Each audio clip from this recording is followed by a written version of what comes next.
So yan, isa na namang napakagandang araw ng Biyernes mga ka-PJ. At ang oras natin ay alas 9:57 na.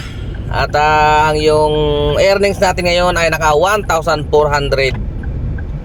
Kano ba yun? Nakalimutan ko. Pero mga 1,400, kulang 1,500 na yun, ano? At naka 10 booking, no? At ang kagandahan pa, naka-siyam tayo sa ating incentive. So ibig sabihin, nako, tinirahan pa talaga ng dalawa. Dalawa na lang ang kulang natin mamaya. Mamayang alas 4. Dalawa na lang, dalawa. Grabe. Hindi kaya ako mahirapan yan mamaya pag dalawa na lang.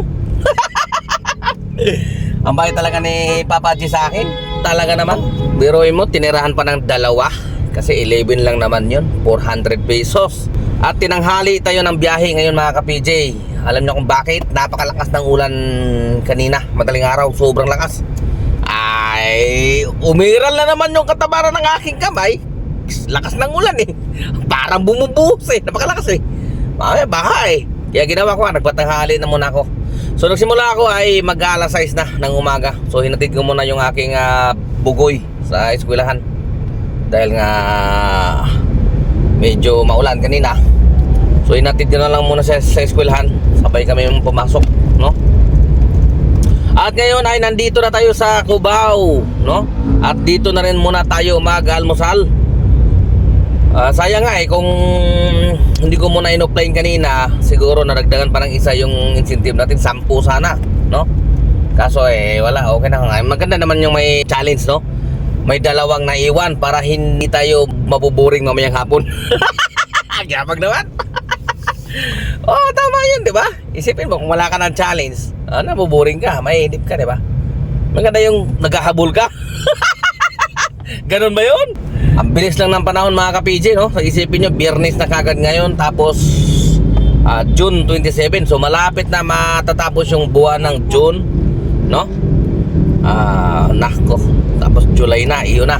Iyon na talaga ang simula talaga yan, yung July na yan. Yan yung may pagka matumal talaga, no? Kaya pitpitan ng bayag yan.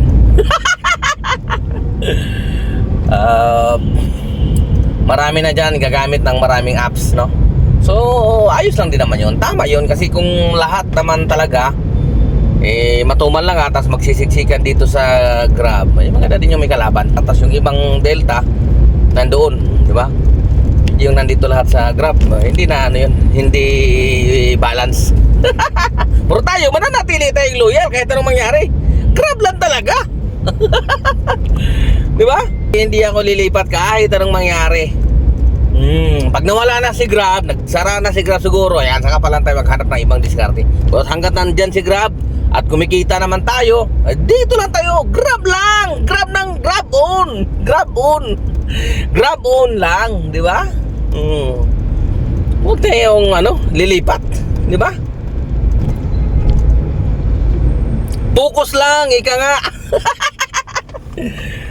So shout out tayo sa ating loyal na viewer na si UL. Magandang morning sa iyo dyan, sir. So tungkol to doon sa yung comment, nangingi ka ng idea tungkol sa pagpapa-change oil, no? At sabi mo 25 kilometers. Ano nga ba ang palitan? Salamat po. Bago po sa akin ito, no, yung 25 kilometers, sir. Hindi ko alam kung mayroong gano'n na langis na pwedeng umabot ng 25 kilometers bago magpa-change oil.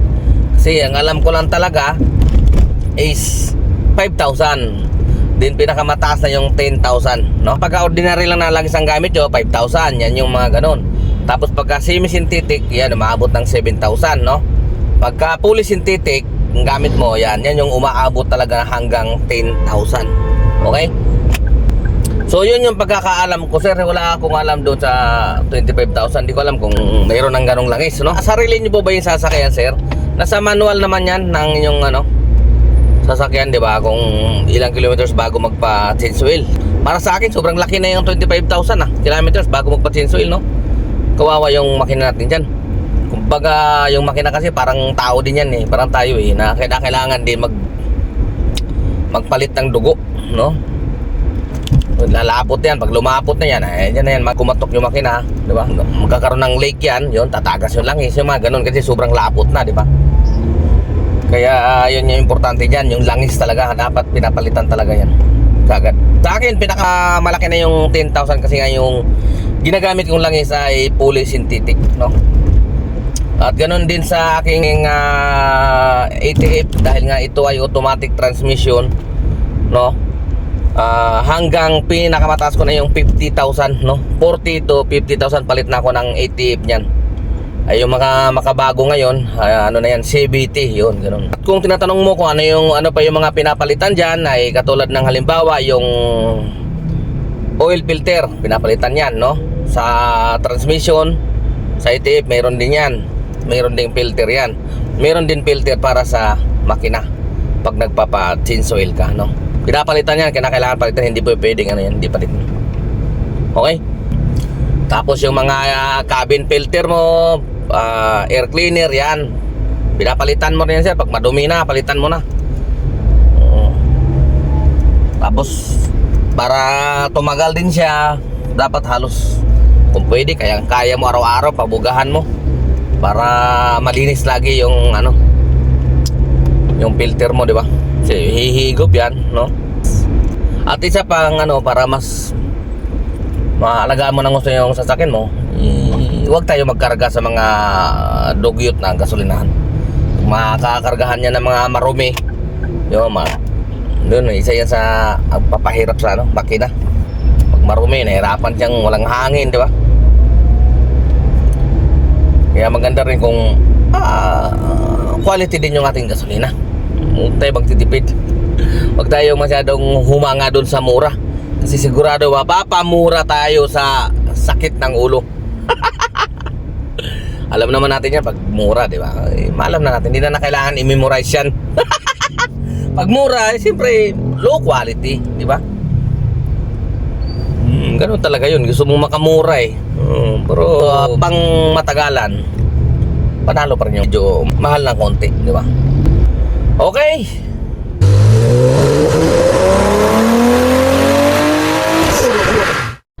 So ito nga pala yung ating incentive, oh. May naka 9 tayo out of 11. Dalawa na lang yung hahabulin natin mamaya. Ay baka naman mahirapan pa tayo yan mamaya. Tapos yung ating KGR naman, yung rebate natin, naka 430 na tayo out of 450. So ilan naman kulang? 37 na lang ang kulang, tama ba? 37 na lang, pasok na tayo sa platinum, no? So baka kakayanin na to hanggang bukas, no? Okay. So nakakuha din tayo ng grab pit to, dalawang grab pit. Sana maragdagan pa yan. Alright, so tara. Tayo yung kakain na muna. Nandito na tayo sa Jokino. Ayun, oh. Dito sa 28th Avenue, Cubao. Diyan tayo kakain ng almusal. Okay. So tara na. Let's go na mga ka-PJ. Tayo kumain na muna ng almusal. Tara, sobat ta. O, kinilaw. Gata na langka. Sige. Banat ta, banat. Mahaw na mahaw. Mahaw noy, mahaw. Good evening mga ka-PJ. Ang oras natin ay alas 8:34 na, no, ng gabi ng Biyernes. Grabe ang traffic. Grabe ang traffic mga ka-PJ. Biro mo, nabot na tayo ng alas 8:34 na. At yung earnings natin ngayong araw ay 4,284. At naka 23 na bookings. Ayun, oh. Ay grabe, parang katulad lang kahapon, kahapon, oh. Ngayon grabe, pero ang kaganda naman din niya, nakuha natin yung incentive na 400. Ayan, ayan, na bullseye 11, 400. Ay nako, grabe ang traffic mga ka-PJ. Hindi na naman tayo umabot sa ating kuta. Ano ba yan? At yung grab pit natin, nakakuha tayo ng 4, oh. Sana maragdagan pa yan hanggang linggo. Umabot man lang kahit 5, no? Para meron tayong 290 pag nakalima tayo. Pag 4 lang, 224 lang. Sitayin naman natin yung aking KGR kung natapos na ba. Nako, hindi pa. GGR natin mga ka-PJ, naka 426 pa lang tayo out of 450. So 24 pa ang kulang para maabot yung 450. Kaya na yan. Bukas siguro, baka tapos na bukas yan. Kaya lang bukas, may lakad ako eh. Tatangaliin na naman ako nito pag biyahe bukas. Kanina kasi nakabiyahe tayo, nung oras na. Ayun o, pakita ko sa inyo kung anong oras na nakabiyahe kanina. Ayun o. Nakabiyahe tayo kanina. Ayun o, binamano natin. Ayan o. O, alas 5:42 na ng umaga. Kaya mas okay pa yung biyahe natin ngayon kumpara kahapon. Kasi kahapon alas 3 din nagsimula eh. Pero yun lang i-rest natin, diba? 4-5 lang. Pero pareho natin nakuha yung incentive. So ibig sabihin nakadalawa tayo, no? Na incentive. Dalawa. So malaking bagay na rin yan. At yun na, pauwi na tayo mga ka-PJ. Nandito na ako sa Santos Corner ng Rizal, no? So tulad ng dati, kakaliwa tayo doon sa Rizal. Tapos kaliwa ulit sa Port Avenue, dire-diretso papunta doon sa NLEX Connector. So sobrang naiipit ako sa traffic ngayon. Maubos yung oras ko sa EDSA.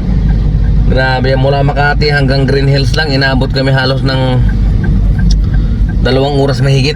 Grabe.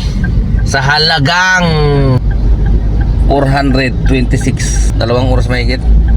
575 kasama yung kay Grab dyan. Nako po. Ganun pa man eh. Ganun talaga. Ito siguro dahilan kaya medyo tinatamad-tamad bumiyahe pa ngayon, no? Pero pag naubos na natin to pag naubos na natin to mga ka-PJ, malamang sisipagin na tayo nito. Inupiran ba kanya mga ka-PJ? Ito lang, kakukuha ko lang. Ayun wala pang 1 linggo. Inupiran ba kayo niyan? Yan siguro dahilan. Pero pag naubos na yan, malamang sisipagin na tayo. Hindi na ako magtatagal mga ka-PJ. Kayo naman na bahala, no? Sa ating mga pasahero. Ako'y pakaliwan na dyan sa Port Avenue, papuntang NLEX Connector. Ka-PJ nyo, temporary signing off. Adios sa inyo lahat. Ingat. Siguro umira lang naman ang katamaran ng aking kamay. Gumalaw. Pero